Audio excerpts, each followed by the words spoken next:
Live from the big house, it's time to go and find out who's crowned 2024's king. Live from Crandon's International Raceway, the final round of the iRacing National Short Course Series, powered by Next Level Racing Pits, Connor Barry and Luke Knupp, the two dominant forces up against one another. And so delighted you join us here on RaceSpotTV to see how it all ends. Our junior Kenki party joined, as ever, by the voice of off-road Dave Arnold as we get set to settle this. Dave, what a wild season it's been, and it all comes to a head in a really, really dramatic finale. Oh, it's been crazy. I mean, to watch, Luke Knupp, he came out striking first. Then Connor Barry got the trifecta right after it. And then Luke backed it up with another two. But changing it up, Trenton Briley took a win at Bark River. And then Dane Culver, he came out of nowhere and won it short, Crandon. And Luke Knupp, though, the winner at the last race. Who's it going to be? We're going to have a new one? Or will it be Luke or Connor who are battling for the championship? Arjuno, that's what all the people want to know. Yeah, I've been waiting for this, counting off the days in many ways, and a disjointed season has seen the drivers have to adapt, and we are so grateful they've stuck with us, and what a season it has been. Let's go ahead and take a look at just some of the highlights of a wild 9 races so far in 2024.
And what a season with such incredible racing that now sees the Land Rush Star in many ways dominate the driver's mind. But 7 points splitting Connor Barry and Luke Knupp. Dave, that is the margin of grabbing pole position and then winning in one of your respective heat races to take you on to the main event. For Barry and Knupp, it is very simple. They cannot afford to make any mistakes because there's no drop rounds to talk about anymore. It all comes down to this.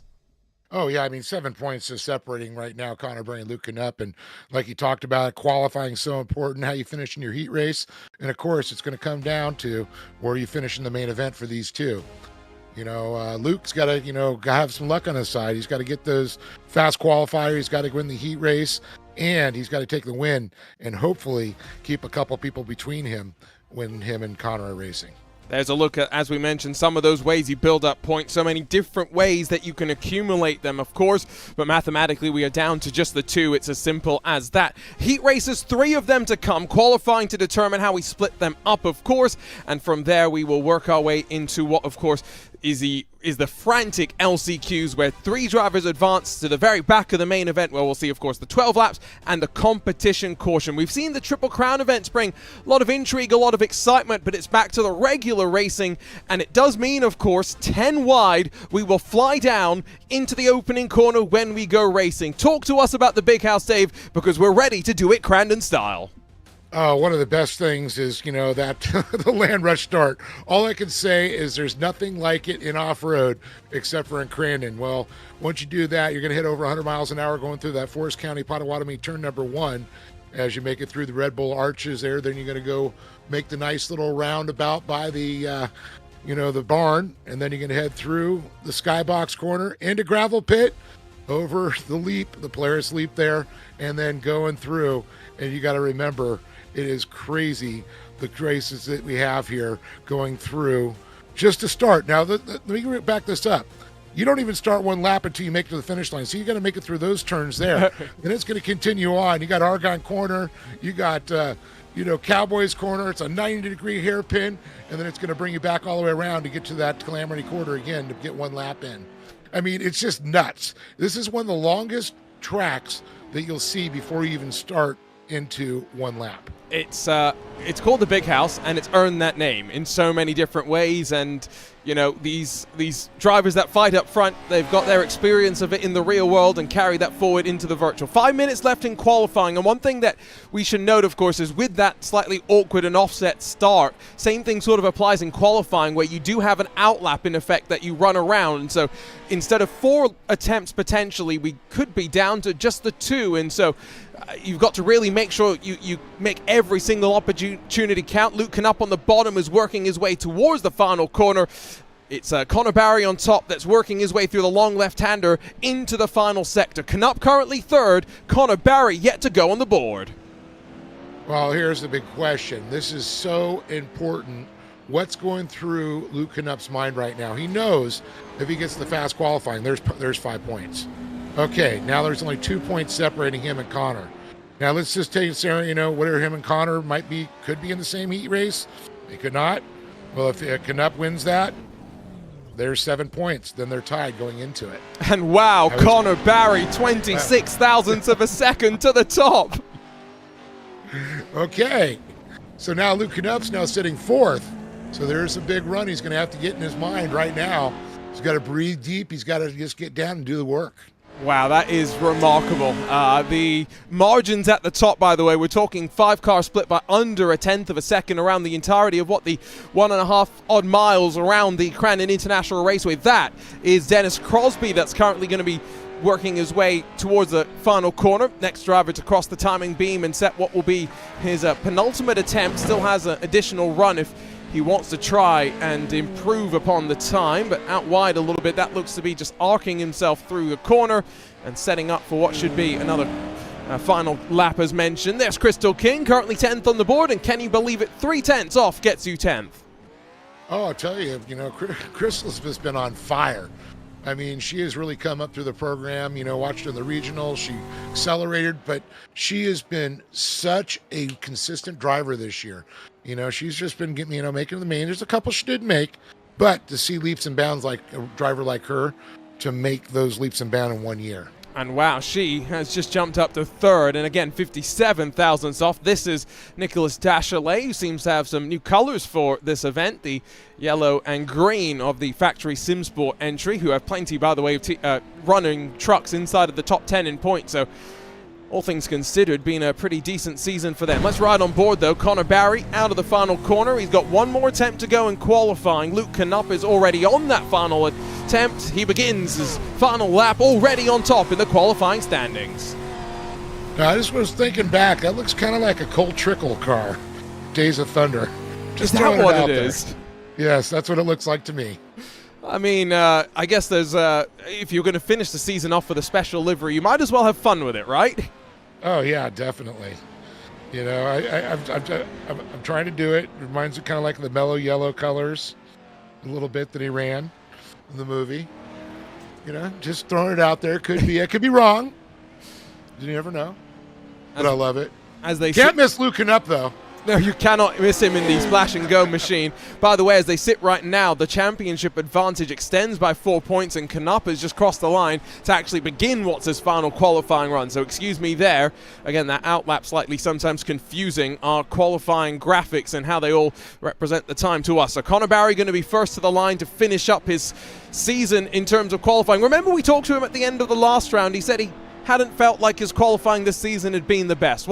way do you respond, especially with a championship on the line? Well, you put yourself on top, you gain the 5 points, and can he find any improvement in the CBR Team General Tire Nitro Circus Sim Racing machine? It's a 16.537, finds himself another 300s.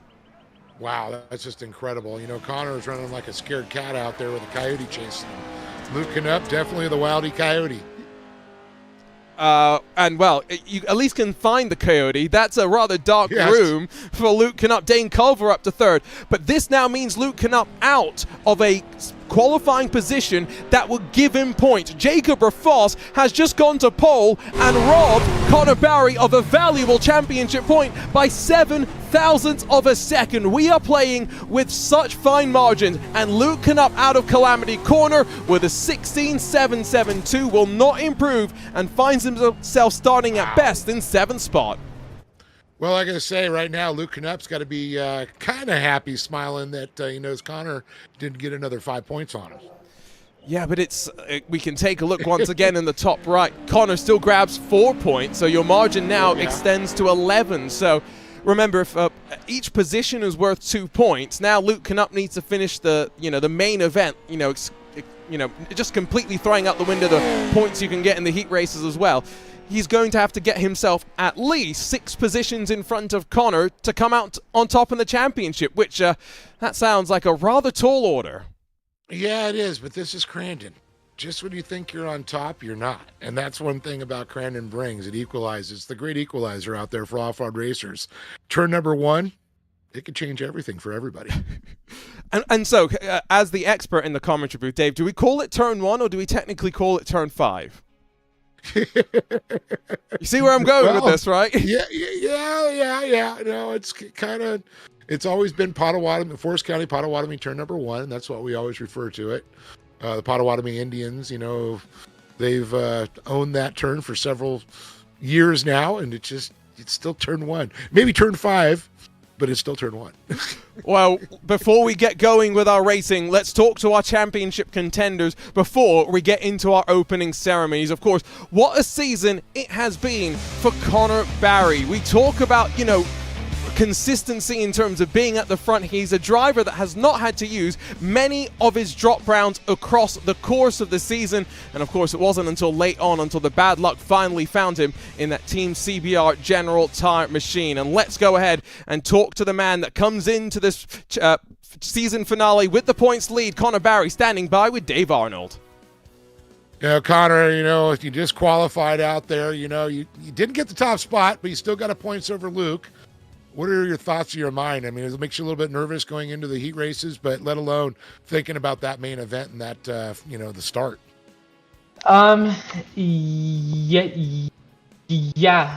We entered with a 7-point cap, and we got 4 more, so it's already up to 11. But it's definitely going to be hard because he is fast, and he is in the 3rd heat, and the invert is actually a 3. So if he's able to win that heat race, he's going to be on pole, and then so it's going to be a battle, and we just got to try, and we need to try to get through. We just need to try to get through that start, and just hope it's good. Our truck is fast. We put in a ton of work, and I qualified P2, and my teammate wasn't first, so it's gonna be good, and just hopefully it works out. So you and Jacob have been turning a lot of laps on Crandon, I see. Then yeah, a bunch. Yeah. Well, let's talk. You've had a great season. You came out swinging right after Luke took the first one. You took 3 there. Then Luke came back, backed him up again. And then all of a sudden, got Trenton Briley, Dane Culver, switched it up. Luke won the last one. It's been a little bit since you've been on top of the box. Is that weighing heavily in your mind, the way the season's gone?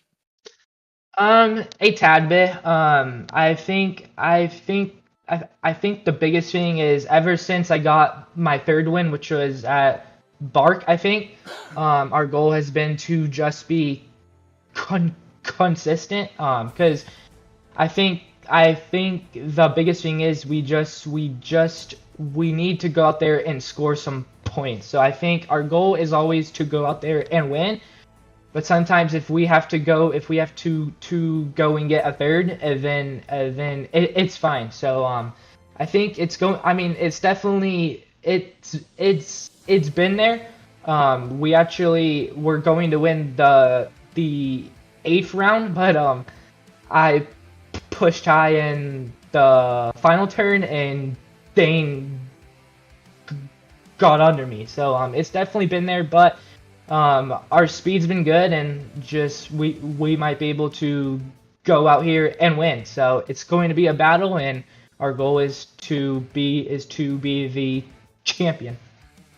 Well, I want to say good luck to you. I know we're all wishing everybody good luck out there, but we're also looking for an incredible race here tonight in Crandon. Sounds good. Thank you. Always great to catch up with Connor, and talk about Luke Knupp, a driver that missed 2 rounds of the championship entirely and still finds himself in contention here at the very end of the season. That splash and go machine, you never miss it on your screens.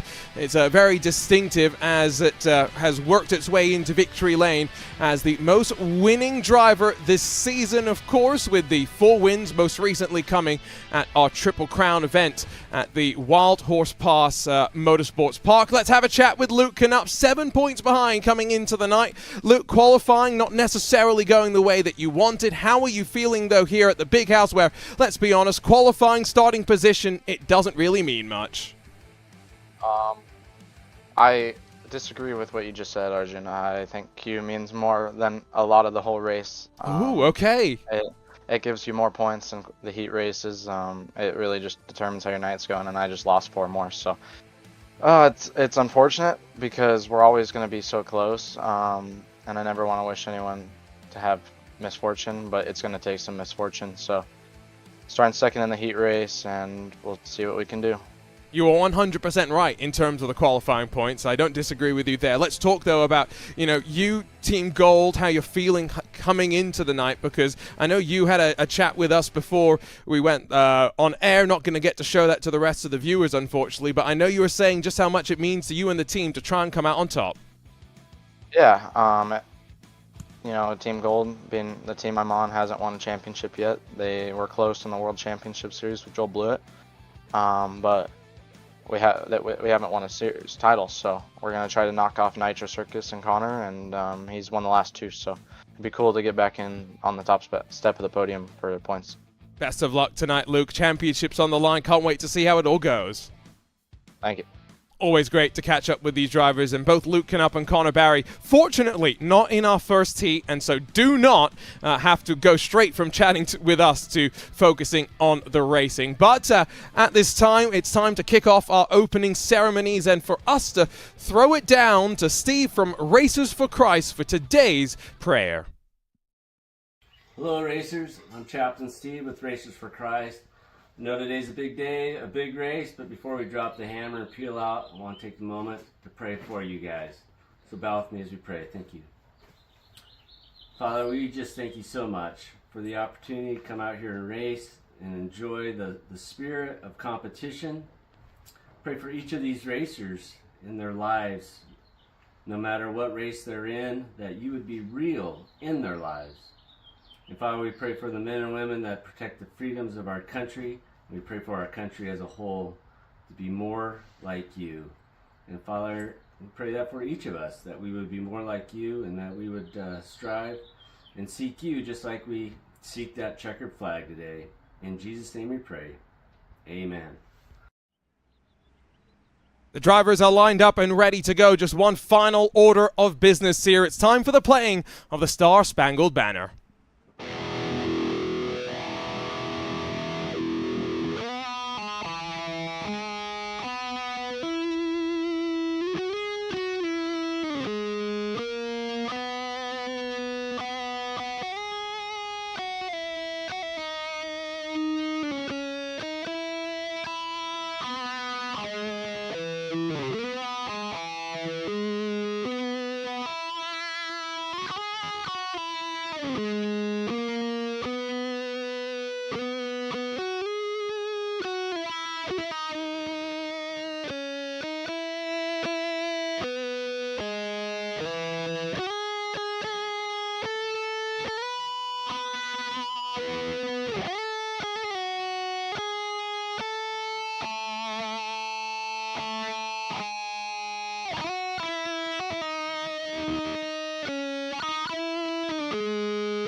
ready to decide our 2024 champion. Let's head down to the starting grid for the first of our heat races to get ready to go for the main event. Jacob Rafoss stole a championship point away from his Nitro Circus Sim Racing teammate Connor Barry. What can he do though? Alongside of Crystal King, Nicholas Dachelet, Sean Winkler, Trenton Bradley, Nathan Matoxen, and then of course, on the front row in the Land Rush start, Brent Smith and Dennis Mickelson. Our junior Kanky party alongside of Dave Arnold as we get ready to go racing. And Dave, the opening ceremonies are done and dusted. All we've got time to do now is start the engines and set the drivers loose. How excited are you about what we've got in store? Oh, I mean, it's just Crandon. It's always exciting, man. These guys are going to bring it. We got the best of the best out there racing in the iRacing Short Course Series. And this is the main event, or the last race, I should say, that the main event will come. But this is going to see who's going to go to the main event. Let's get it going. And remember, we do have to wrap our way all the way around before we start the first official lap. It means that effectively we get 5 laps in each of these heats, and away we go for the very first time. Inside line may be the best place to be, and already Nitro Circus Sim Racing and Jacob Rafoss trying to stretch away. You can see behind Crystal King has slotted into the line, but behind Slide Job, Nicholas Dachelet going to try and take advantage. Watch Sean Winkler as well. He'll make it 3 wide in the air. Long left-hander. He'll get boxed out. Jacob Rafoss leads though at the end of the opening couple of corners. And I'll tell you, Dachelet had a nice move. He went right up between them. He got a little smashed and beaten on there, but absolutely incredible. Crystal King, though, great start. Winkler trying to get up into the battle there. You can see this ain't over. Look at this. We've got 2 battling for third. First and second are battling. We got a battle for third also developing. And to the inside is that Trenton Briley and Brent Smith. Brent's sliding back just a little bit there. That's Nathan Matoxen actually in the rear bringing it up. Our timing sometimes goes a little haywire until they get to the line. Now Mickelson and Matoxen, I think, had a bit of a slip up down the back and had seen Mickelson go around. But as we officially start the first flying lap, Brent Smith gets pushed forward to second by a shove from Crystal King. Dachelet down to third. And remember, the fight really going to be for fourth. The final of the positions that automatically takes you to the feature. They're going to get all crossed up out of tree turn, 3 wide off the corner for the race lead.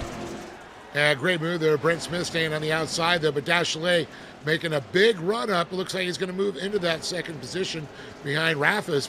And look at this. There he goes. Dachelet makes it stick this time. You can see Brent Smith, trying to hold on to position.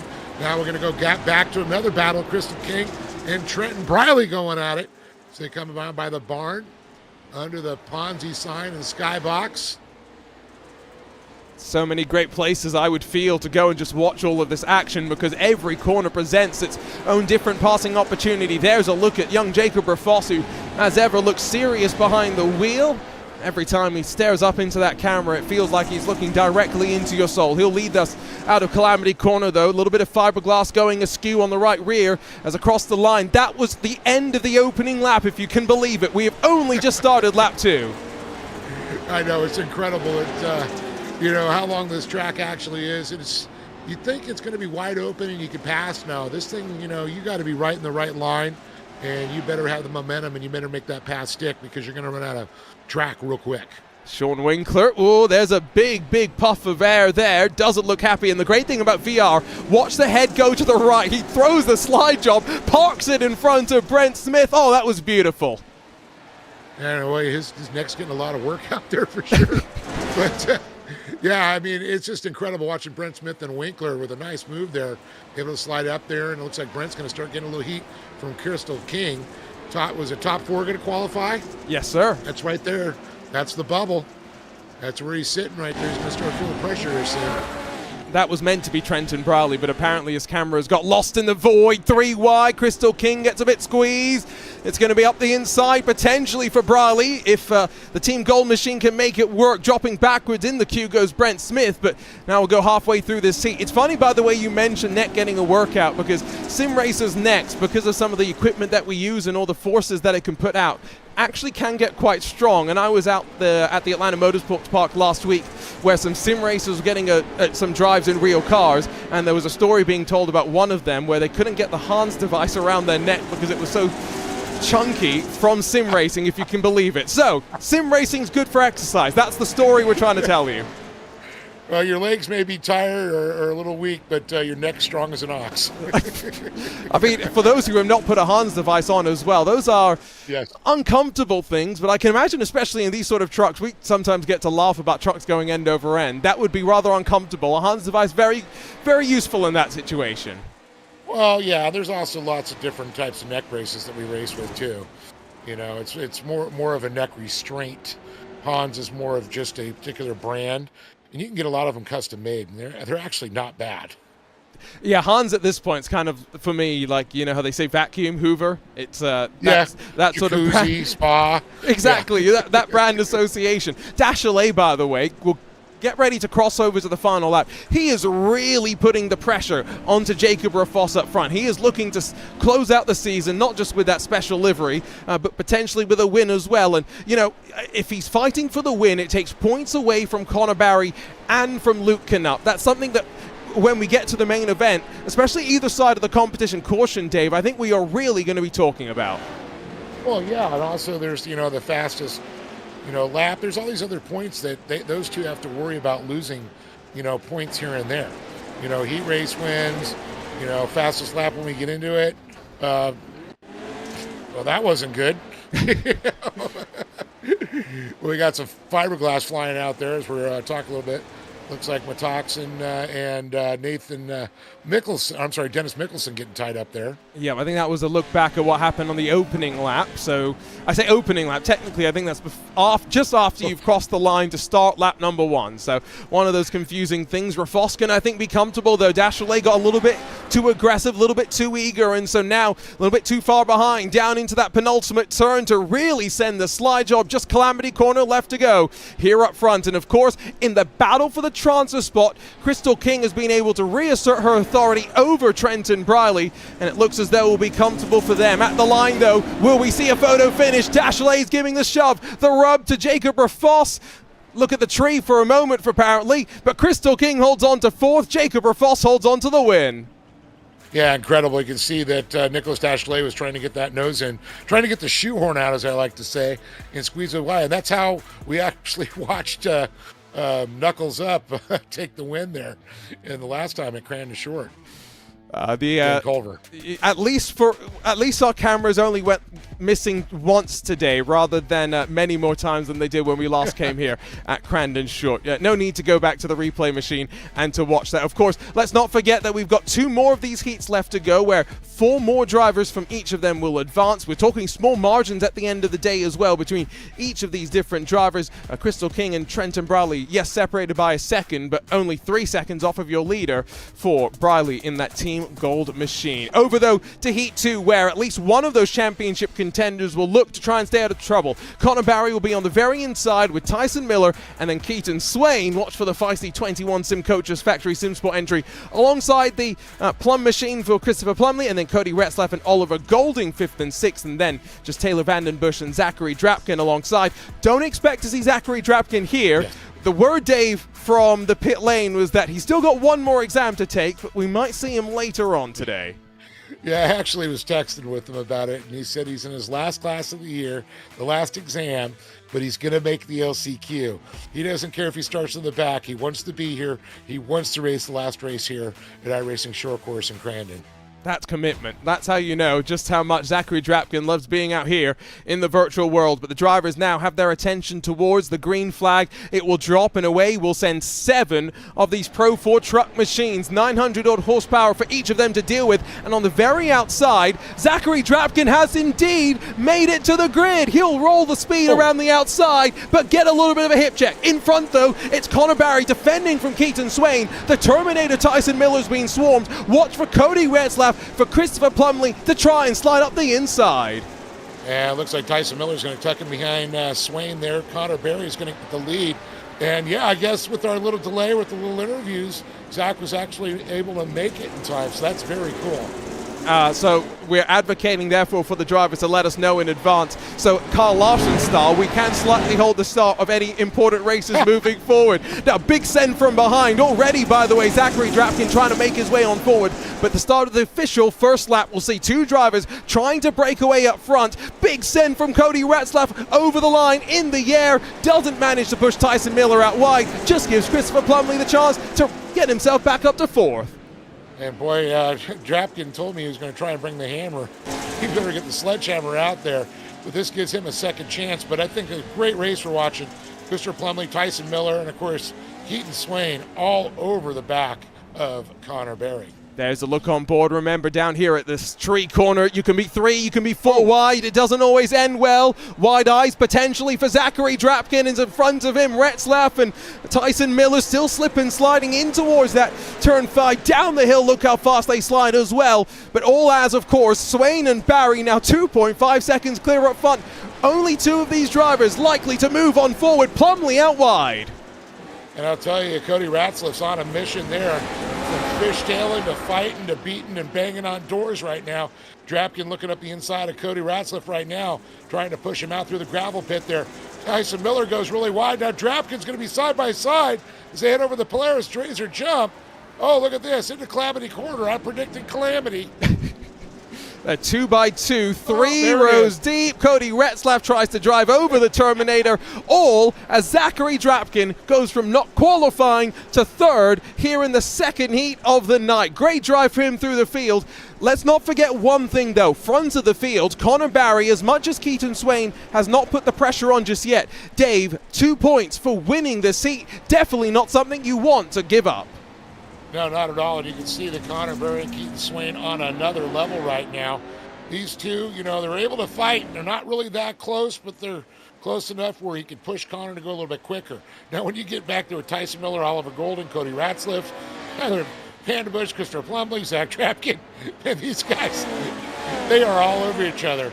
I saw a little net coding going on. Yeah, I think Zach's having a bit of an internet issue, and so he's done the wise thing, dropped to the back of the field, does not want to cause any issues for others around. He was only planning to be in the LCQs anyway, so, you know, this is just going according to plan. Side by side, and this is for the final of the transfer spots. Oliver Golding on the outside has already lost the right rear fiberglass on his number 70. Cody Retzlaff on the inside's been in all of the action so far. Vandenbush and Plumley still behind and could make their way on forward with 2 laps still left to go. Yeah, Ratzlaff, I think, should have cut down a little earlier. He stayed a little wide there. But, you know, he's still got a little time here to work on Oliver Golding on that position. But Golding, he's going to get his elbows about 10 feet wide as they enter the Walker Evans banner there through Argonne Corner. And look at the speed right now of our leaders, Connor Berry, Keaton Swain, as we watch the battle right now with Oliver Golding and Cody Ratzlaff down in the right-hand corner. Oh, man. Still trying to argue, but I do feel as though right now with the margin they have, they've got to be a little concerned that they've let Tyson Miller just run away and escape with, I think, a rather comfortable 3rd place. Golding slides up into the pink and grey machine, but Retzlaff still with the inside. Behind, Plumley's got in front of Vandenbush once more, so they'll see the white flag this time by, and the Plum machine going to go on the offense. We know how aggressive he can be, but what opportunities does he have in store? Yeah, he's just watching the battle between Ratzlaff and Oliver Golding right now. You know, if these two take each other out, Plumley might be in a great position there.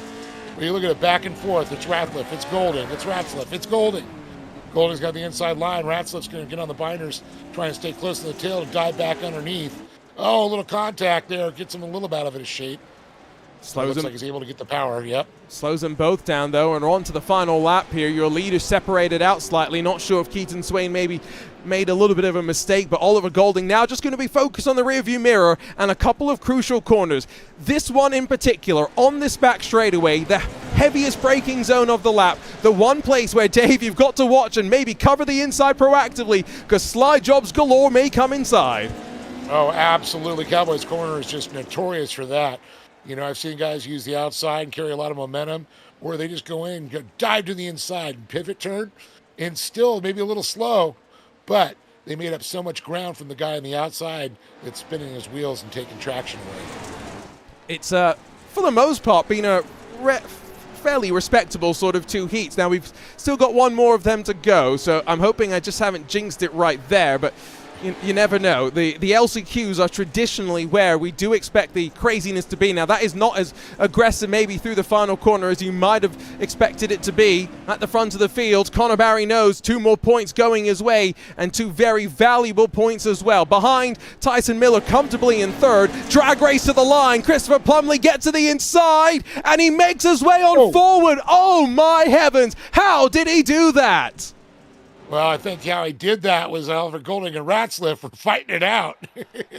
And I think those two with the contact they're having, we didn't see it, but I think it was coming off right there at the Polaris Razor ramp. Those guys were having a lot of contact. Maybe we can take a look at the replay before we go racing for the final of our heats. But again, confirmation of the results and Factory Sim Sport, courtesy of that move. And, barring race control not intervening, should feel rather comfortable in moving a couple of their machines, of course, on forward to the next part of the main event. Of course, for Golding, Retzlaff, Drapkin, and Vandenbush, still some work to do. But in the third and final heat, it'll be Dane Culver, a race winner this season, that lines up alongside Luke Knupp with some work to do. Cody Winicki, Matthew Lindy, Cameron McGijic, and then Brock Smith, your top 6.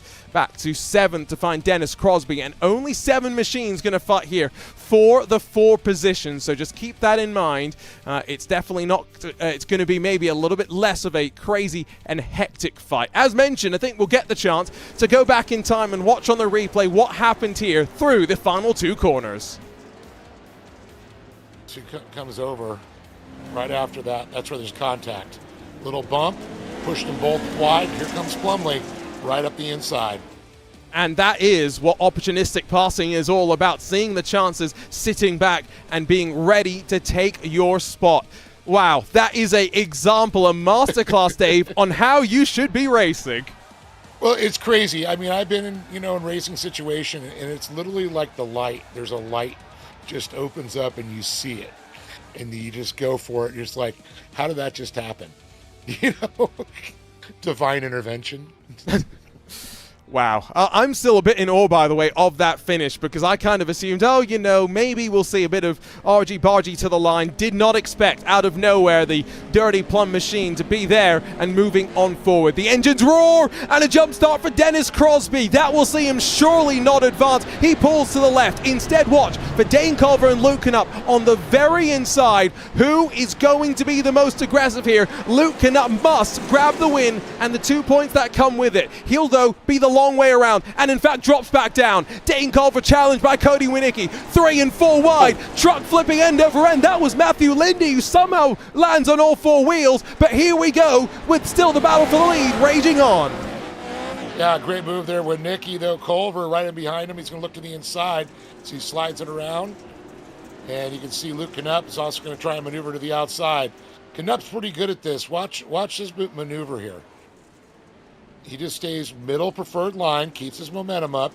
He knows he doesn't have to make a pass right now. It's still early on. He's just setting these guys up. But you know what? Dane Culver, he knows how to win at Crandon.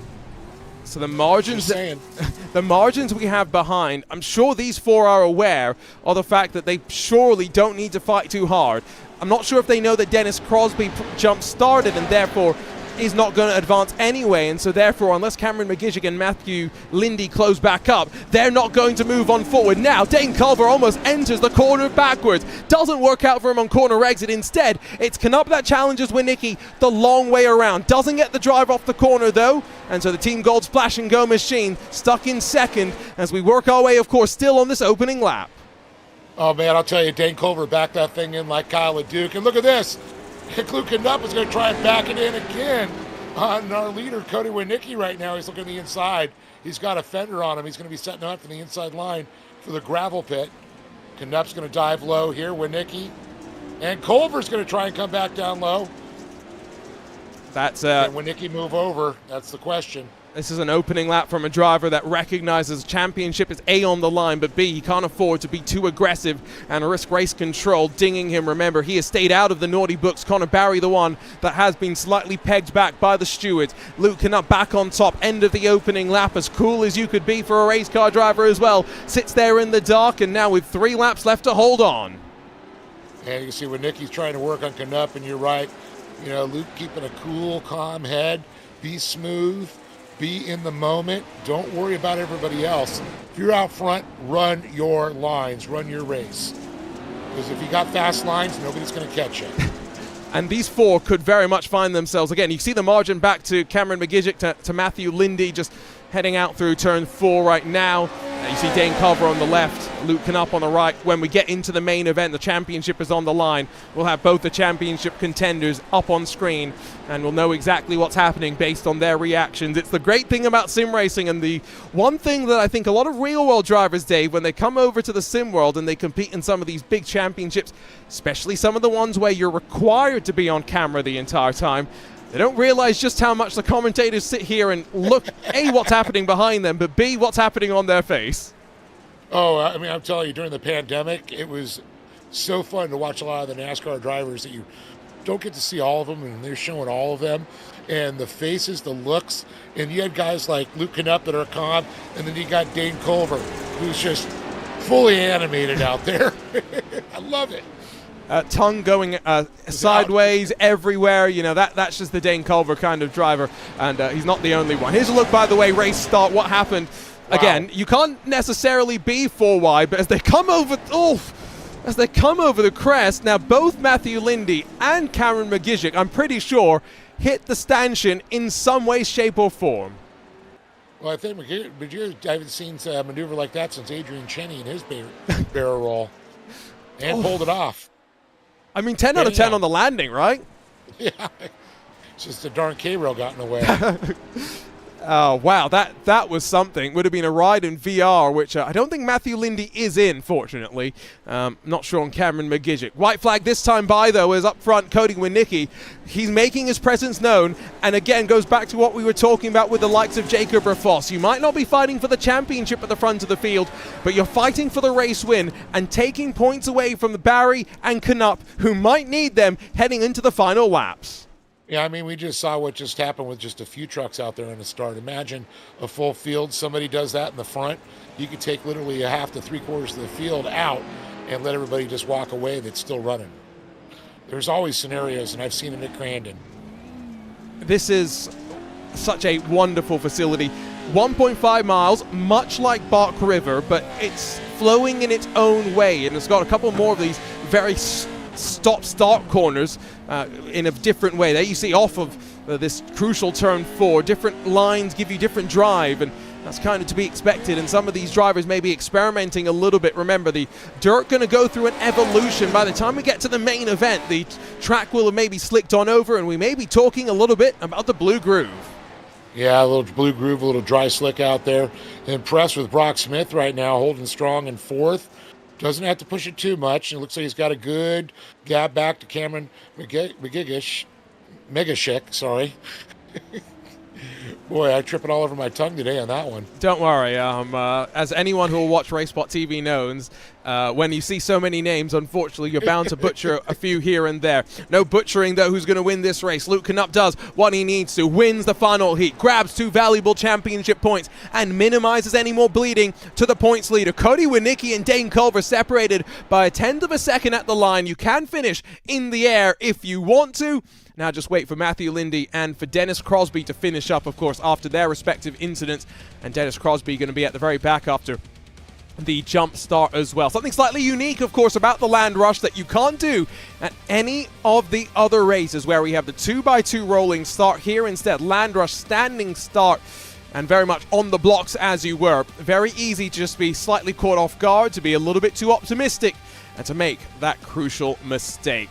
Now, just the LCQs left to go. Luke Knupp's Team Gold Esport machine, though, not going to have to fight his way through. Cody Winicki, Dane Culver, Brock Smith also advanced. McGigick, Lindy, lap 1 incidents unfortunately drop you back, as this can be said for Dennis Crosby before the green flag even flies. And this is how the first of the LCQs gets ready to go. 5 will enter, and I believe 3 to move on forward. So really, do not want to be fighting too hard. Trenton Browley, Cameron McGizick, Cody Retzlaff, Nathan Matoxin, and Dennis Crosby. 5 trucks ready to go, and once again, 4+1 laps of racing. Tell you. Hey, by the way, I think I saw in that dark room a little grin came out of Luke Knupp's face after he took that win. That was pretty cool to see. And you know, he was so right when he called me out in our interview right after qualifying for saying, you know what, maybe qualifying not so important here. In many ways, it's not, right? The invert not as important, but Points. It's as simple as that. And Luke knows from the old days when I was racing the Lucas Oil Off-Road Racing Series, it came down to in the mod karts just a couple points, and they're structured the exact same way that we ran it back in the real series.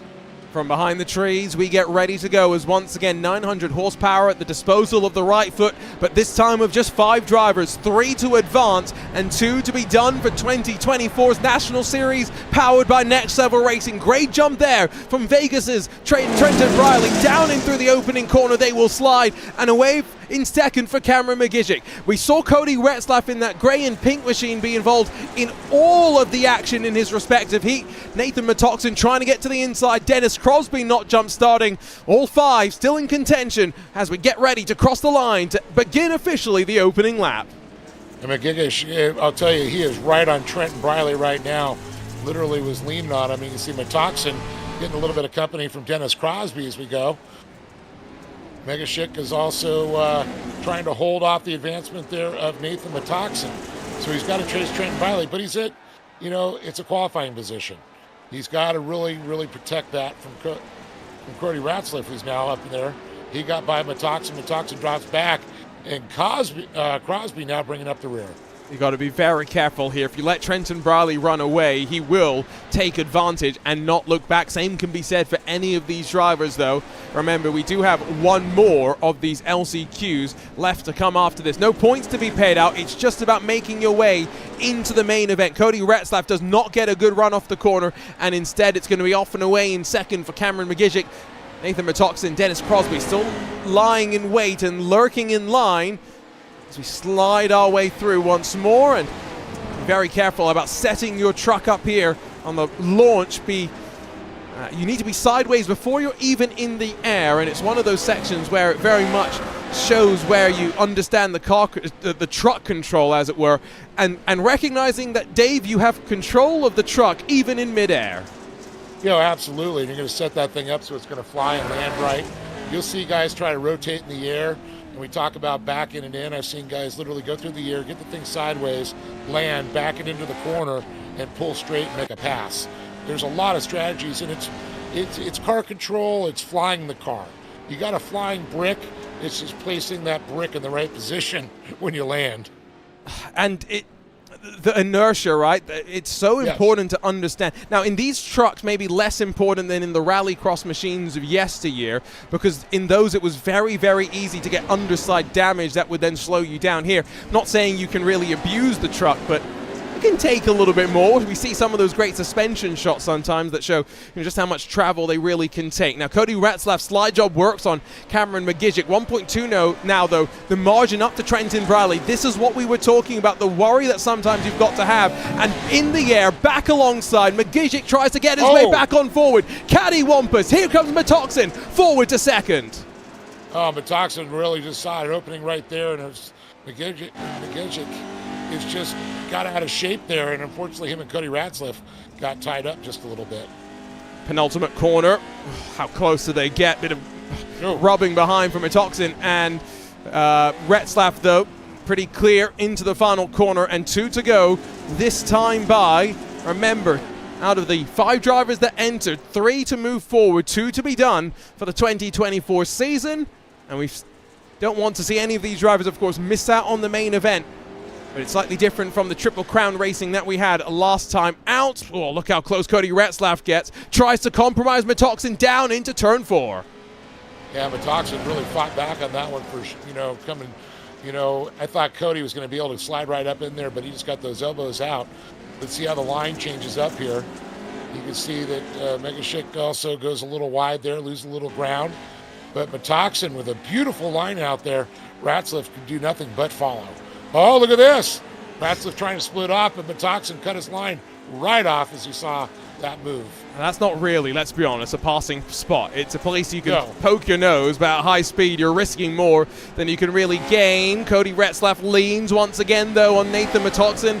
in that just a trim machine, trimming the margin back to Cameron McGijic, who's gone off into the grass. He's so willing to try and open up the corner. I've got to say, different lines being run always brings a smile to my face. Ratzlaff back to second now, white flag in hand, one more lap in this first LCQ. Does Cameron McGijic have it in him to find his way past Nathan Metoxen with 1.5 miles left to go? McGishic's trying to just hang that thing out. You know what? He's got Bull Lake on the side, right down the road there from Crandon, a local. And what do you want to do if you're local? You want to get on the box in Crandon. That's just an awesome feeling there. It's like winning in your own hometown. And, you know, I look at this track as well, Dave. I mentioned plenty of places to go and watch the racing. Where is the best place to go and watch racing here at Crandon? I mean, it's great in the VIP skybox that we always talk about. But let me just tell you, the grandstands there, watching it unfold there at 100 miles an hour past you on that turn one, it's just insane.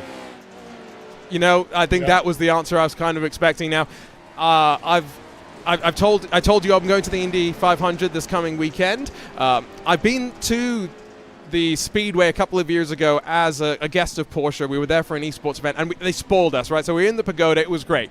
But there is nothing like being at the Indy 500, sitting in turn one with the roar of the fans, your 350,000 people. I think Crandon's probably got that sort of atmosphere, environment as well. That's why it's so special, why they all want to win. And Trenton Browley heads across the line, moves his way forward to the main event. Cody Retzlaff, Nathan Metoxen will do enough. Cameron McGijic, Dennis Crosby, done for 2024's National Series, but they've had great seasons of overall, and we know that, Dave, they'll be back and ready to race better than ever next time in this National Series. Oh, absolutely. Another great place to hang out is on the barn up there on the deck. You can get a good spot there. It's always a good view there also, watching them coming right through there. So you get the great shot as they come up there. We're going to need to get Dave's approved list of seating positions for Crandon, and then we'll have a bingo card. Whoever can check them off first wins a prize or something on RaceSpot. Again, confirmation of the results. Race Control said no changes, and so McGijic and Crosby done for the day, and mentioned, of course, got one more of the LCQs, and we got apparently one more truck as well entered. So Oliver Golding, Brent Smith, Matthew Lindy, Zachary Drapkin, Dennis Mickelson, and Taylor Vandenbush enter. Remember, 3 to move on forward. And I'll be honest, I don't quite know who's going to come out on top in this one. All I do know is that Zachary Drapkin was willing to send it. If he's got his internet issues fixed, Dave, he's the one to watch to try and break away at the front. Oh, absolutely. And I tell you, Brent Smith also wants to get up there. His brother's already made it to the dance. Now he's got to join him. So I think now just drivers getting ready for Race Control to give them their marching instructions to focus up towards the flag and to then get the 900 horsepower ready to be unleashed. And it's a rather bumpy start. Have seen, the inside, I don't want to say be the best, but definitely be the optimal potential grip to get you launched into that opening corner. Yellow lights now begin to build before the drivers get unleashed, and as Race Control watches on, being a quiet night overall for them, will it continue from the big house in the final of the LCQs? Watch the truck squat down and launch. Around the outside, potentially, watch for Dennis Mickelson in the orange machine to try and make something happen. But the best start, of course, Oliver Golding on the inside, diving down through the opening corner. Drapkin underneath of Lindy, gets stuck behind of Brent Smith. Into the air, long left-hander, 2x2. Look at the launch from the 45. And Brent Smith just launched right up the inside, but he tags a wall. They're going to get a chance for Oliver Golding to get up next to him there. Look at Lindy trying to make a run. We're going to have 3 wide, maybe 4 wide. Zach Drapkin's trying to get into the fight. Dives all the way through the crowd. Oh, gets up on the bicycle, gets down. Oh my goodness, what an insane LCQ. I said Race Control hasn't had much to do, so those drivers heard it and took it as a challenge, because pretty sure Mickelson going to get investigated for the penultimate corner and let's be honest, no way to dance around it, send that he had.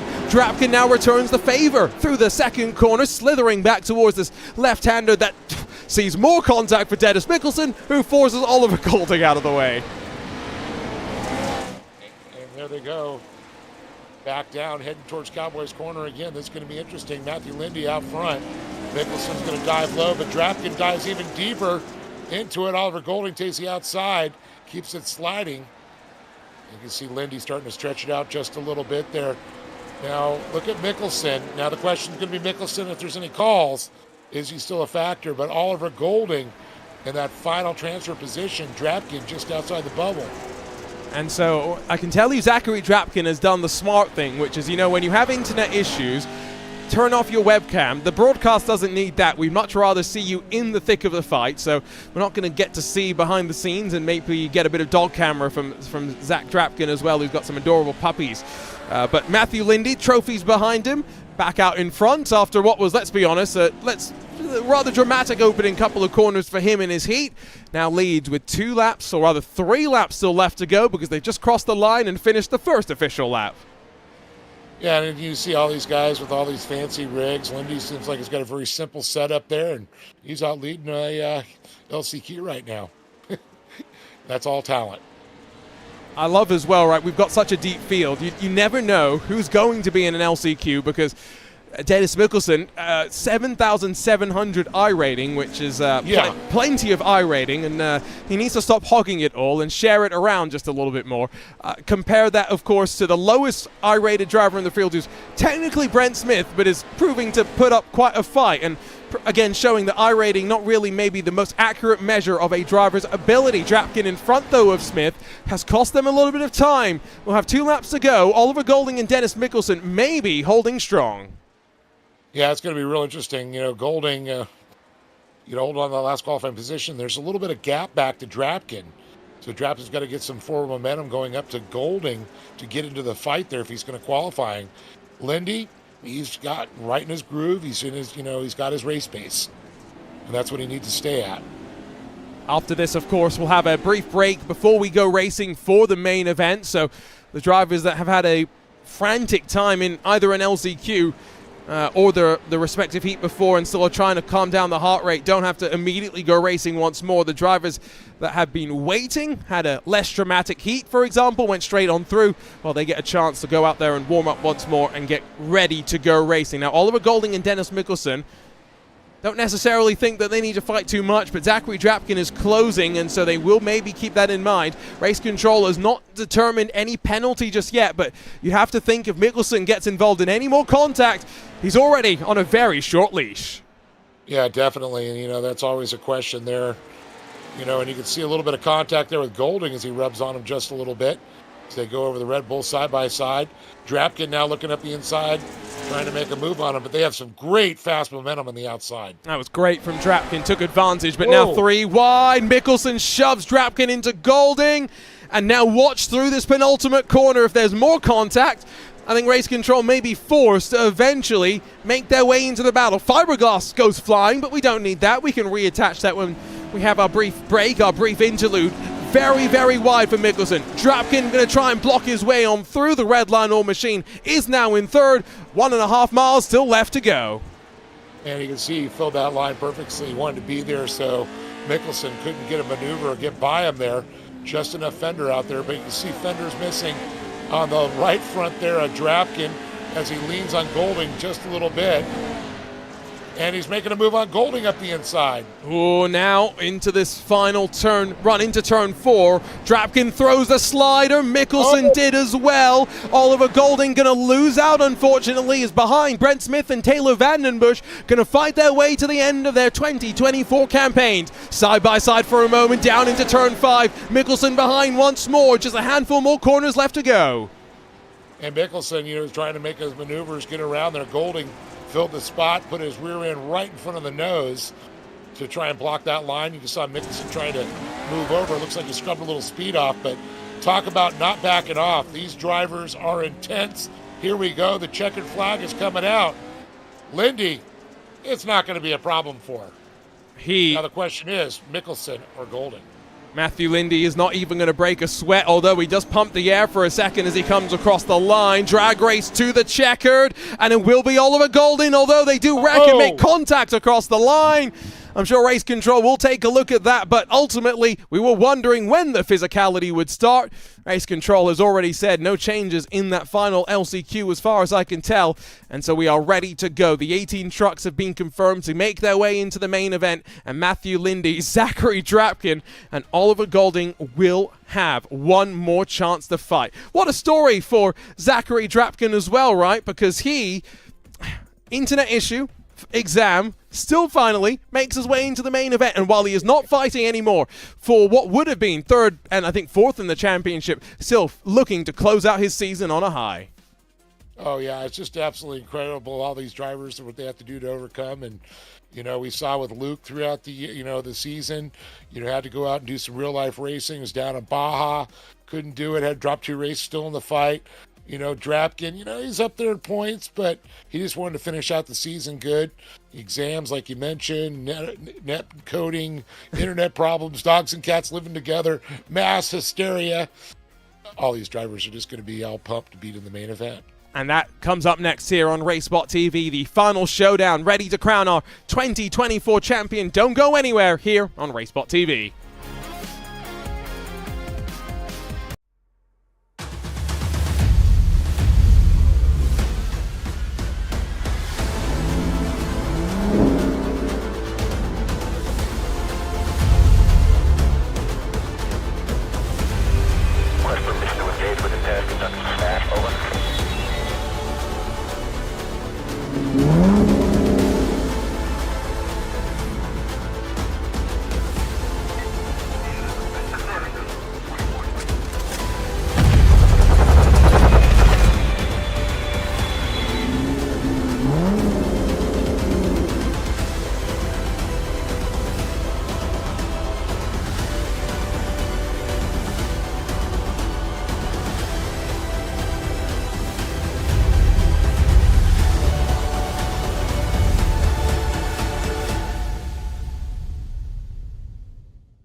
And then it came down to 12 final laps in the 2024 iRacing Short Course National Series, presented by Next Level Racing. Luke Knupp and Connor Barry have put a show on so far, but now how do they play it out here at the Big House? We're about to find out, and we're glad you've joined us here on RaceSpotTV for the Championship Showdown. Our Junior Kanky Party joined alongside of Dave Arnold. And Dave, we were just talking about various championship situations. If it finishes as they start this main event, it will be 9 points the difference between them. That means about 5 positions that Connor Barry has to lose. It sounds so simple, but these drivers are going to push till the very end.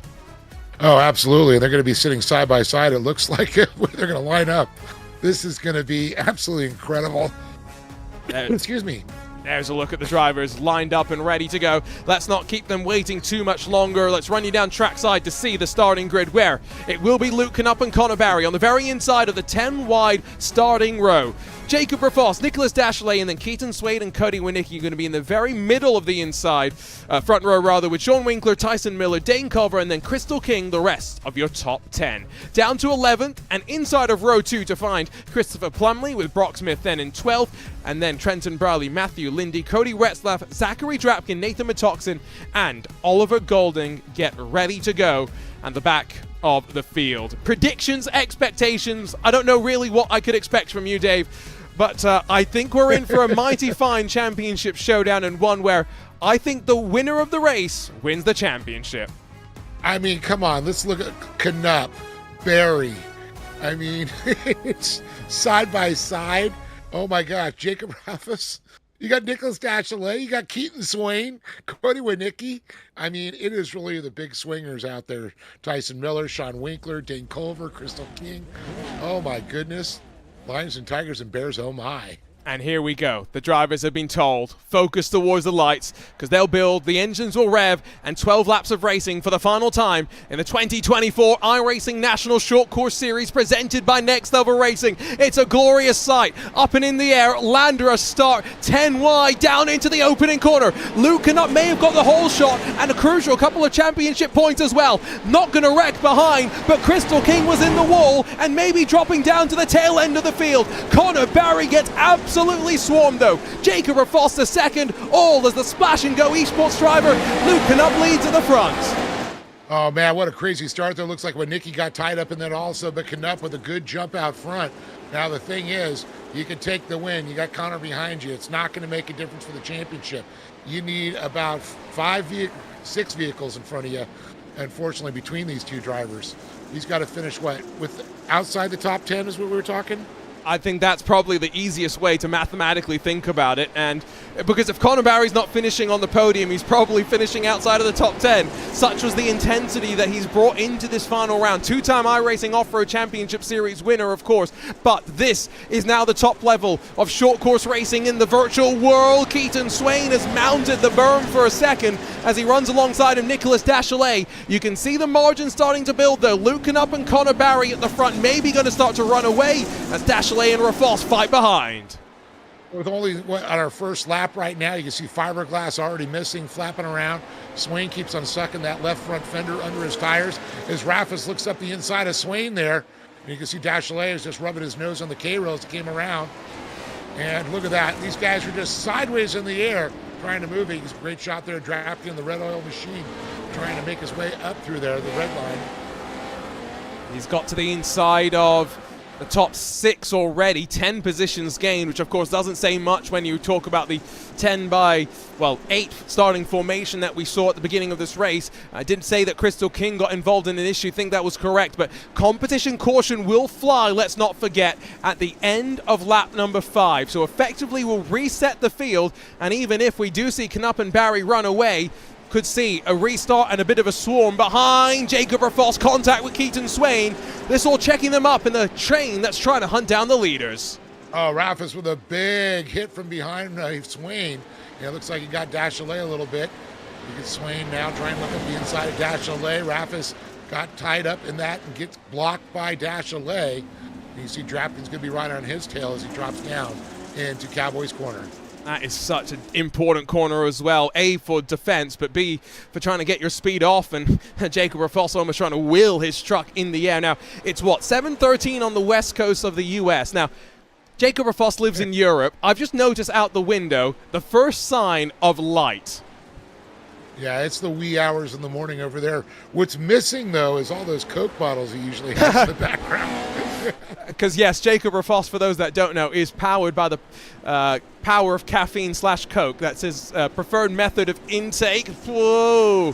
Keaton Swain gets a bit squeezed by Dane Culver. And meanwhile, front of the field, I mean, there's no disputing that these two have been the class act over the course of the season. And they're proving that at the very end as well, with Luke Knupp and Connor Barry running away at the race lead. Yeah, the surprising thing is watching Keaton Swain dropping all the way back to 7th. He keeps on going back with Christopher Plumley there. But that inside maneuver by Dane Culver and Keaton Swain, I was like, where did Dane come from? Oh, no, Keaton dropped all the way back. And we can see a great shot, though, of the top two drivers there, Luke Knupp, Connor Berry, as we're on board with Connor Berry, as we're taking a look here. Watch these lines. Connor's going to look to the inside. But great move by Luke Knupp, though. You can see him just accelerate. He got that great hookup. And you can see as well the live points. It is still close technically in the fight for, 6th and 7th between Nicholas Dashalay and a handful further down through the field. And Trenton Browley, the one in particular that is popping in and off of that pylon on the right. So remember, end of lap 5 will bring the cars to a complete halt, and then grid them up again, and the field will be left in control of Luke Knupp. Instead of the 10-wide start, there will be single file and flying once more. Bit of a margin builds to not just those behind, but Jacob Rafos trying to bridge himself a little bit closer to the lead fight. Zachary Drapkin elbows out, forces Nicholas Dashley out of the way, and now he's up to 4th position. Man, he must have kicked butt on that exam because he's feeling good right now driving. Dashley and Plumley, now Swain looking to the inside, Culver right behind him. We go on board right now with Dane Culver. Tongues out right now, concentration. Little head cock, trying to figure out Swain, trying to look for a little daylight.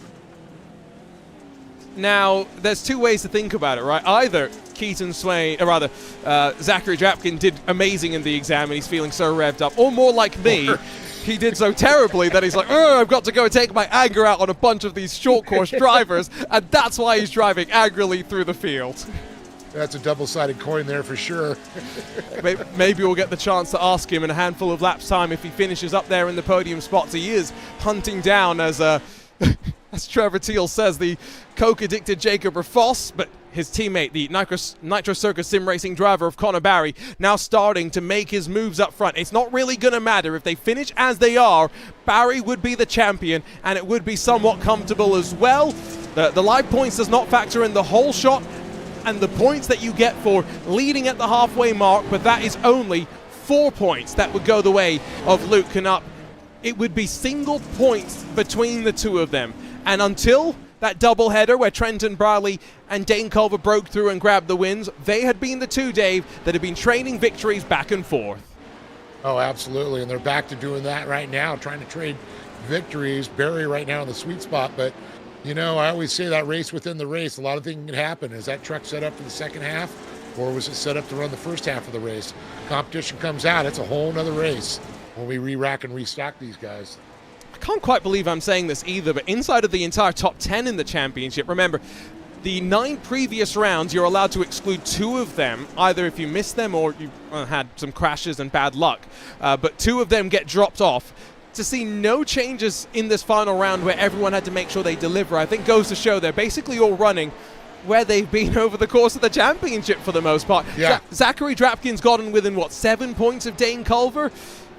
Very, very close in that fight for 4th. Yeah, that's the incredible thing right now. You see Dane Culver sitting back in 8th, just behind Keaton Swain. Swain's still working on Plumley. It's not something we're used to seeing, but Swain, this has never been his track. He's really, excelled well. Of course, we've seen at Wild West as well as Wild Horse. And I think as we get to the end of lap 5, competition caution should be in the air, and we'll slow things down, rack them up, and launch them once more to close out the season with a 6-lap shootout. There's Dane Culver alongside of Connor Barry. There is Luke Knupp. Both Dane and Luke like to race in dark rooms, and there's 2 trains of thoughts on that. I don't get it, though, because that to me just seems like your eyes are having to work quite hard. Maybe that's me getting old, me turning 30 this year. You're still a baby. Compared to Jacob? Yeah, oh, that's true. Okay, we're talking generations gaps here. But, it's true. You can see Connor's room's lit up. It's bright. It's there. It's weird. It's like racing at nighttime in the dark, but the screen's bright. So I think it's kind of nice to probably match the ambiance of what's going on the track versus the room.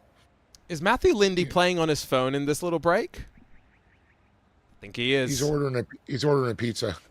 I mean, that's a good idea. I'm hungry right now, 7:20. It sounds like pizza time for me. Sean Winkler's still in VR. I wonder if he's trying to plot how to sell some houses while still in this break right now. Does he got pop-up windows in there for sale? Can you imagine? I have always said that is the next evolution, though, in sim racing, is when, as broadcasters, you know how instead of doing ads on the broadcast, we just, change the banners around the track every lap or so. Yes. I mean, we're in the virtual world. We might as well take advantage of it. Yeah, definitely. Right. Throw up a pop-up ad, throw a banner on, digital one. Yeah, I'm just glad they got their clothes on. Yeah. Because they are at home. Yeah. Well, what do they say? It's business from the torso up. It's a party from that down. That was a COVID meeting. Yes, that's the COVID meeting policy. Yes. Yes. Well, the joke, a lot of us broadcasters, over the years, and one day it's going to come to the day we can sit in our office in our underwear, drinking a margarita and announcing a race. Well, I'm not going to elaborate on that. You don't want to be doing that. Let's be honest. You want to be at the track if you can. Yes. Yes. But the forces that be, aka budget constraints. Yes. Yeah. I've heard stories where the IMSA broadcast, sometimes they have the pit reporters that are there on track, Dave, but then the commentators are actually, remote from insert television studio city here so I don't get in trouble. Yeah. Oh, I know. I know exactly how that works. Been there, done that. Oh, no, it's painful. Anyway, off and away, the drivers will go racing out here of turn 5. The restart zone is positioned in such a way that Luke Knupp has the opportunity to leapfrog himself into the final couple of corners. Trevor Peel says he's watching along in his pickle suit. I wonder if that powers his drivers just that little bit faster. We're about to find out because Connor Barry's in second, Jacob Rafoss is in third, but Luke Knupp's going to lead us off and away, picks up the throttle, and a spin behind. That was not according to the plan, you'd have to think, as they roll their way, and their speed up and down through the left-hander. Luke Knupp, Connor Barry, Jacob Rafoss, and Zachary Drapkin at the front. And look at Jacob Rafoss, who's lost the front end on his machine. Yeah, that thing's not exactly aerodynamic, but then again, this is off-road. Doesn't matter that much. So, well, actually, in real life, believe it or not, when you start losing body parts and fenders, the truck tends to fly a little bit different. I can believe that. If you're missing one hood or you're missing one fender, it could actually change a little bit of how that truck maneuvers through the air and flies. A little scary sometimes. And then you trying to adapt on the fly, right, to what's going on. So not comfortable by any means as Dane Culver, Christopher Plumley right in the heart of the pack fighting as we see the intensity on this restart where drivers really know that they have their chance to fight. Now, Sean Winkler, this is where in VR he's probably looking over to the right. Where are the rest of the drivers? What can I do? Where am I going to get onto the handbrake? And now he throws it up the inside, doesn't even look over to the right because he realized that it was the contact that was going to get him through the corner. Yeah, he's also wondering where his real estate sign is on the side when he looks over. But great, look at this maneuver right here. Great shot. Crystal. I mean, just to watch him coming off there, Crystal King, you can see her battling there. Is that Sean Winkler? And then looks like Lindy also. Yep, Matthew Lindy. Lindy. Winkler and Lindy, yep. Lit up room with the trophies behind him. Gives him a little bit more confidence, I'm sure, as well, that he carries all of that experience with him front of the field. Let's see, though, Luke Knupp and Connor Barry, they'll have, 5 laps to go at the end of this one. And with Jacob Rafoss, Zachary Drapkin there as well. This is where Luke Knupp, let's talk championship games here, Dave. Ideally, you want to back up Connor here to those behind. The thing is, Connor's got some help. He's got a teammate in Jacob Rafoss who might not be willing to try and make so many moves. Yeah, and Rafoss, he's not going to necessarily go into block mode, but he's not going to make it easy for Zach Drapkin to get by him either. He's definitely going to get that truck a lot wider than normal. He knows how to hold that position. But Rafoss, he wants us to win. He's going to want to get it there. He knows the laps are running out. 4 laps to go. He knows he's close enough where he can get into the fight, especially if these two start going door to door. It's apparently 4:23 in the morning for young Jacob. So like you say, wee hours of the morning. Curious how he's going to hold up now. Does Connor Barry want to win this championship by winning out on track? He gets to the inside, up out through turn 6, but does not commit initially. Now slides back up underneath, and they'll be neck and neck down towards that penultimate corner. Handful of laps still left to go. Barry slides to the outside, trying to crisscross this up, but my word, he's going to try and make something happen. And let's see, he's going to try and get to the inside, see if he can squeeze Luke. Let's see if he can get it on the binders, get it to rotate. It's right up in the bumper, trying to squeeze that, getting the shoehorn out. Not going to happen yet, but he's trying to set it up here. Keep thinking. Every time I see Luke, I think of the late 80s and early 90s, the bright colors, the Oakleys, the Jet Pilot, the motorcycle leathers, the JT leathers. That livery, it's so distinctive, right? It's yeah, not one that you're going to miss. Yeah, I love the throwback. And I think he's trying to think he's going to give a seizure to one of the drivers behind him by looking at that thing. It's tactical. It's a calculated ploy. Off and away from the corner. Now, 3 to go at the line. And Zachary Drapkin dropping back slightly in his Redline All 56, the Racecraft Academy car, with Keaton Swain and Nicholas Dachelet, the ones that are getting stacked up behind as they launch over the Red Bull jump. And again, 3 to go this time by. Connor Barry does not have to make the move, but he's looking, he's hunting, and the track continues to evolve. This is where that blue groove we were mentioning earlier, Dave, starts to come in. Oh, absolutely. You can already see it's starting to get packed down there. It's a different color of the rest of the track. See Barry, you can see Luke is just trying to hug that corner. So we lost it for a second there, Cowboys corner. Back to Calamity corner. Ralph is getting a little bit closer, though.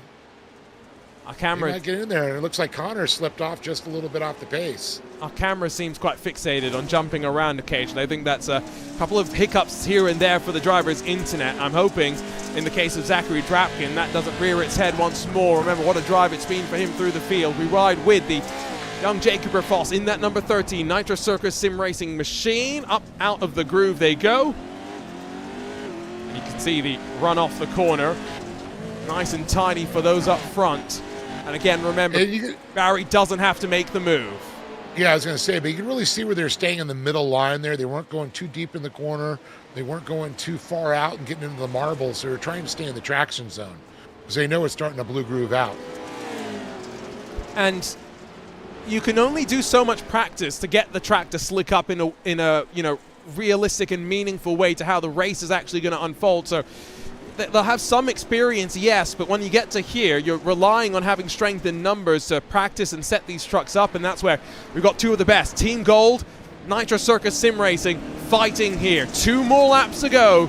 Barry trying to crisscross once more, Drapkin closing once more. 6 machines within 2 seconds to close out this season.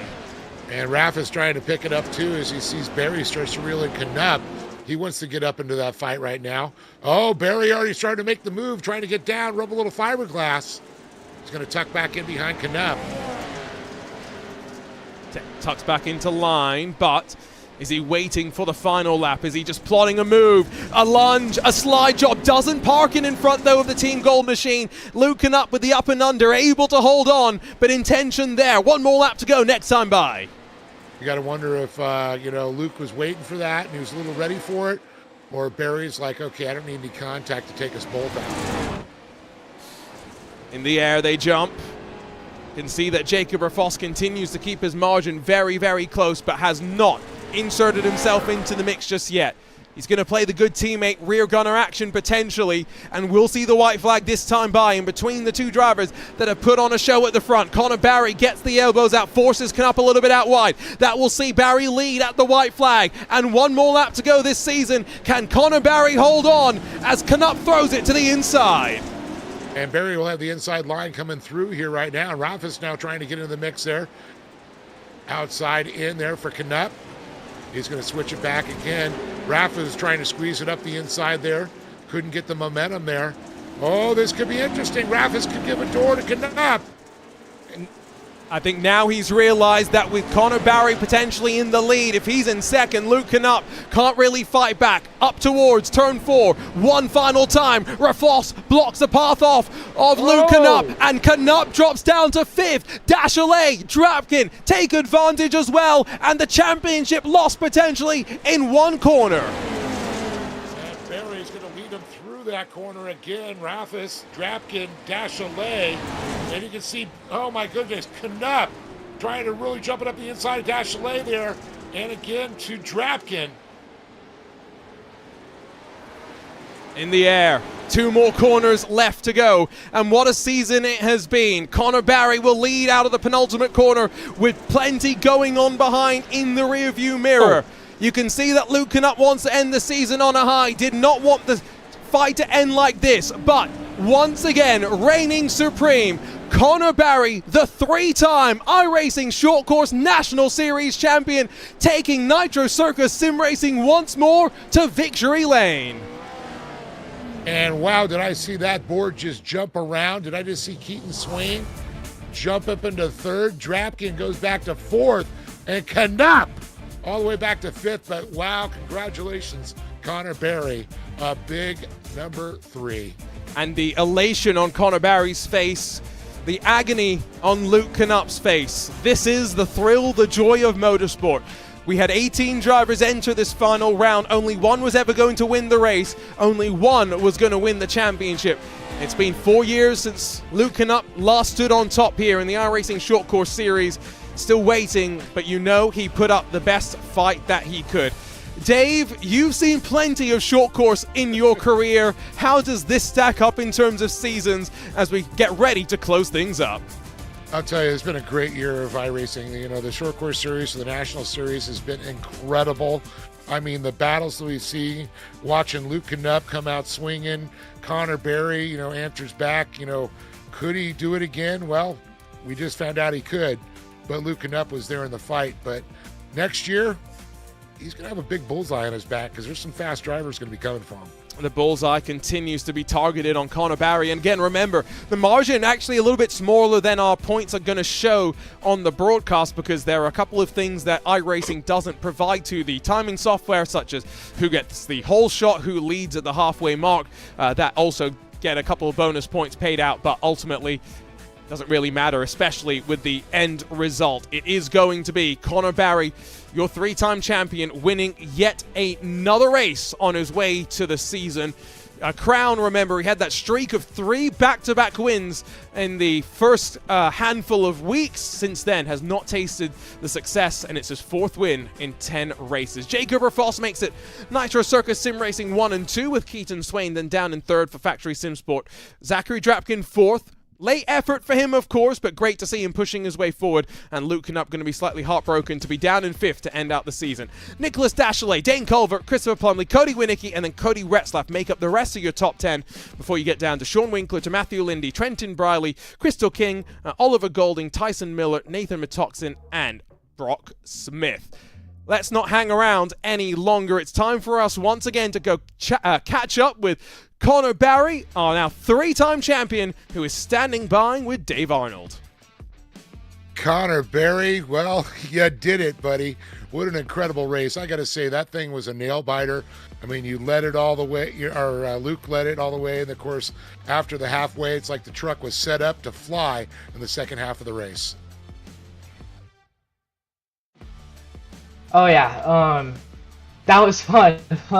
We came out in P2 off of the start, and then we were behind the 5, and then the goal was just to be smart. And then we entered the second half, and I felt like I had a truck that could go and win. And I finally was able to get under him and gravel pit, and we got the win. So I'm pumped, and we are now a 3-time champ. Now, the crazy thing is, watching as you guys were heading to the Cowboys corner, you and Luke, you know, had fought. You already made the pass, but here comes Rafis. I mean, Jacob was right on it. Was there a little bit of a team thought in there, you know, get in there? Or it's like, okay, he's just said, I'm going to go for it, but as long as he doesn't take you out? I wouldn't say that. I think the biggest thing is we knew that if he was to get first, that I had to get 5th. So I think the goal was me to just stay up there. And then I know that he was in 3rd. So then I went for 1st, and I don't know like what was going on, but I was able to get the win, and that's all that we can ask for. Well, I got to ask, what is next for the CBR General Tire Nitro Circus driver, Connor Berry? Well, actually, we will not be doing a lot. I think we're going to be taking a small break. We actually don't have the iRacing Off-Road World Championship, so we're actually going to take off the summer. So I would say a small break, but we're definitely going to stay in the truck some, just so whenever we do come back out, we can fight for the wins. So are we going to see in real life in the Pro Light and the RS1 or anything here soon? Yeah, so our goal is to get out to Bark, which is August, and then fall Crandon. So that is our goal. So we definitely should actually be out there soon. We're definitely looking forward to it. I know you got a lot of great people behind you that make this so possible, Connor. For sure. A big thanks to CBR General Tire. A big thanks to my teammates. We actually put in a ton of work, and our truck was so fast. It was definitely a bullet, and we were able to get the 4th win of the season and clinch the championship. So yeah, a big thanks to them, and a big thanks to you and Arjuna for the stream. Well, right on. Congratulations, Connor Berry, with the win there and the championships. And I do believe Arjuna is sitting with 2nd place right now, and Jacob Raffus. Yes, as the sun comes up behind young Jacob, we get ready to close out our season. Jacob, great way to close out the campaign with Nitro Circus Sim Racing 1 and 2, Connor grabbing the championship and you grabbing 2nd place. How do you feel about the 2024 National Series officially now being in the books? Yeah, I mean, it was a good season. I know I didn't race all the races, but I mean, Connor taking the championship is probably it's probably the best. I can tell that you're tired. I don't blame you for not racing all the rounds of the season. Tell the viewers a little bit about what it takes to race at a level this high. What is it, 4:40 in the morning right now? So you've probably been awake for three or so hours? Yeah, and I got an exam tomorrow, so I mean, I just gotta jump into bed right after this interview. Tell you what, we won't hold you up any longer, Jacob. Great run for you in the Nitro Circus Sim Racing machine, and looking forward to seeing plenty more of you here in 2024 on RaceSpotTV. Thank you. So Jacob Raffos goes off to sleep, and we don't blame him at the end of the day for needing to do so. Immediately turns his camera off as well. Let's catch up with Keaton Swain to end off the season. Keaton, a podium in your number 21 Sim Coaches Factory Sim Sport machine. Talk us through being here at the big house and coming out on top in that battle for the final step on the podium. Yeah, that was crazy. Kind of had a beat-up truck there for most of the race. That was kind of a pinball. Knew if we could survive the land rush there, we'd have a shot at having a good finish, and that's all I kind of wanted, was just to have a good finish to end the year out there and try to solidify the 3rd place in the points. And we did that, and somehow came away with 3rd there going into the last corner. I don't know how that happened, but I'll definitely take that one. Let's talk a bit about then plans for the rest of the year, because like you said, you solidified 3rd in the championship. The late charge and consistent points very much helping you there, not having, I think, too much to worry about here at Crandon. But what's up on the calendar, on the agenda for the rest of the year for you and the Factory Sim Sport crew? Where are you going to be putting your attention?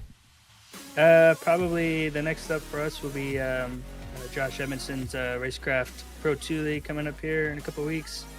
And then after that, not too sure, since there's no iRacing World Championships. So I know we'll see what happens. Might dip our toes in some other stuff, either some oval or some dirt oval. So we'll see as the year goes on here. The rest of iRacing better be careful. Keaton Swain's coming for them. Keaton, before we let you go, anyone that you want to thank behind the scenes? Been a great season, of course, for Factory Simsport as a whole. Yeah, for sure. I got to thank Lawrence over at Sim Coaches. He always helps me out dialing in my pedals. He makes a great product. Everyone on the team at Factory Simsport putting in the practice laps and work on the setups. And then, of course, everyone that helps out Connor's League and all his sponsors. And, of course, you guys for doing the broadcast. Always great when we get great racing to shout about. Makes our life easy. Congratulations on the great season, Keaton, on third in the championship as well, and looking forward to seeing you a little bit more over the course of 2024. Yeah, thank you. And we will have coverage of that Pro 2 Championship here on RaceSpotTV, so the dirt action by no means is done. But unfortunately, this season is now done and dusted. And Dave, it's been a pleasure to work alongside of you. We've seen some great racing, but, the grind for these drivers never ends. Of course, this is just the tip of the iceberg in the iRacing short course world. The National Series represents its very top ladder, and there are plenty of drivers that will be plotting their way back up to this level for its next season. Oh, it was a great season. I can't wait to see what's going to come next season there, and hopefully we'll get a regional series going again.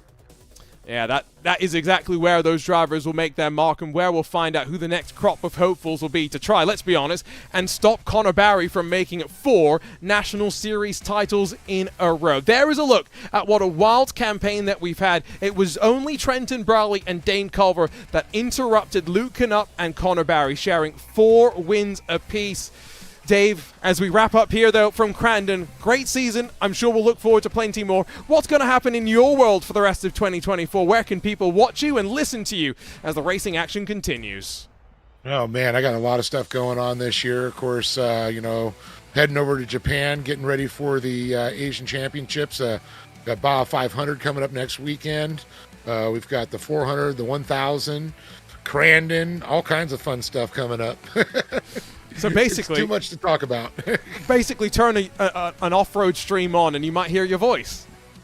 Off-road, you might see that in off-road, or watercraft racing, or hydroplanes, or anything. You never know.